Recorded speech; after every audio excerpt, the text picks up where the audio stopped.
bienvenue chez Géo. Alors aujourd'hui, on m'a demandé comment faire la même chose que ce que j'avais expliqué avec Kidding Live dans une précédente vidéo, à savoir, eh bien, faire disparaître le fond et utiliser une clé chromatique pour désigner la couleur de fond et lui dire va-t'en. Voici comment s'y prendre et avec l'exemple de notre ami. T'aimes bien toi aussi? Ciao. À tout de suite. Donc on va tâcher de faire ça simple, puisque maintenant j'essaie de faire mes vidéos plus concises. Alors, concrètement, vous allez prendre un reader, donc un lecteur, pour importer une vidéo que vous aurez préparée avec un fond vert de chez Vert, brillant de préférence, donc soit rendu à travers Blender si vous avez voulu faire une vidéo, mais bon, Blender, vous pouvez lui demander de faire un fond transparent même. C'est chacun qui fait ce comme il veut. De toute façon, dans Blender, effectivement, sortir en brut des PNG, c'est toujours plus intéressant. Bref, vous prenez donc un reader. Dans la version actuelle de Blender, là, je viens juste de la charger, il n'y a plus qu'un seul reader, apparemment. On rajoute un transform pour pouvoir le déplacer, et on rajoute donc la chroma key qui va nous permettre de définir une couleur, on va lui dire de rendre transparente. Donc, ce qui est très fort aussi avec Natron par rapport à Kidding Live, par exemple, c'est que il arrive à enlever le vert, même les reflets verts dans le modèle. C'est absolument génial. Il n'y a pas la pipette, c'est le gros défaut, mais bon sang, c'est génial ce que c'est propre. Vous voyez ? Alors le reste se résume comme d'habitude, donc quand vous voulez mélanger deux éléments, hein, donc je répète que vous avez le merge, vous allez mettre voilà, ce qui va dessus, en B ce qui va en dessous. Évidemment, vous découpez juste ce qui vous intéresse, c'est-à-dire qu'en entrée, là par exemple, donc de cette vidéo je veux tout, donc je dis bien... donc de 1 à 160, c'est le nombre d'images de cette vidéo-là. Vous pouvez le vérifier si vous voulez regarder une vidéo. Bon, sous Ubuntu, il suffit de regarder les paramètres, mais vous pouvez l'ouvrir dans VLC par exemple et regarder comment elle est, surtout en nombre d'images secondes. Vous pouvez ouvrir donc vous regardez celle-ci, la vidéo qui va dessous.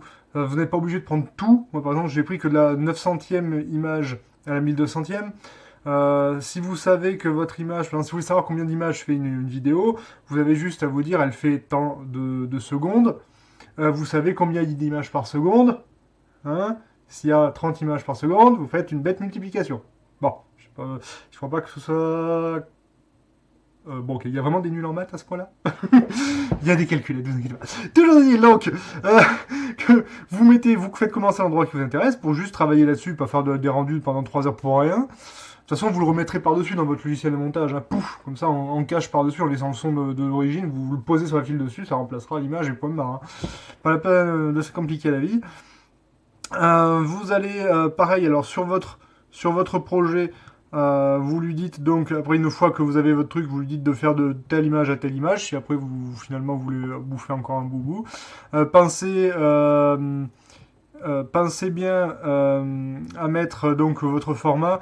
Alors, ce qui m'embête, c'est que tout ce que j'ai pu faire de propre, il n'y a pas le WebM. S'il y a des gens de l'INRIA qui regardent, j'aimerais que vous m'expliquiez pourquoi je peut-être pas faire au moins un WebM pour mettre un VP8, même si le VP9 n'est pas parfaitement géré encore sous Ubuntu, encore que sous cette version, normalement, il devait l'être, VP9.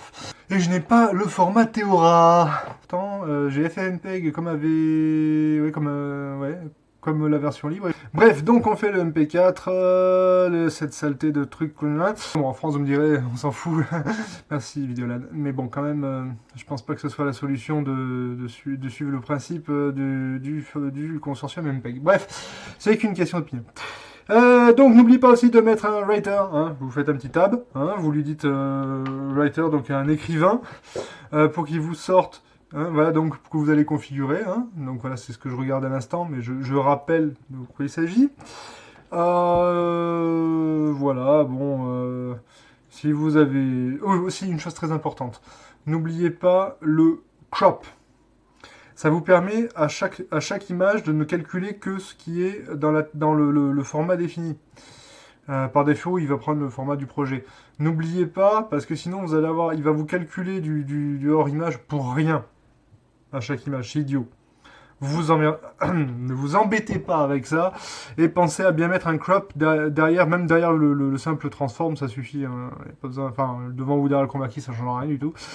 Du moins, je ne crois pas. Dans tous les cas, voilà, si vous avez des questions, n'hésitez pas dans les commentaires. À bientôt chez vous.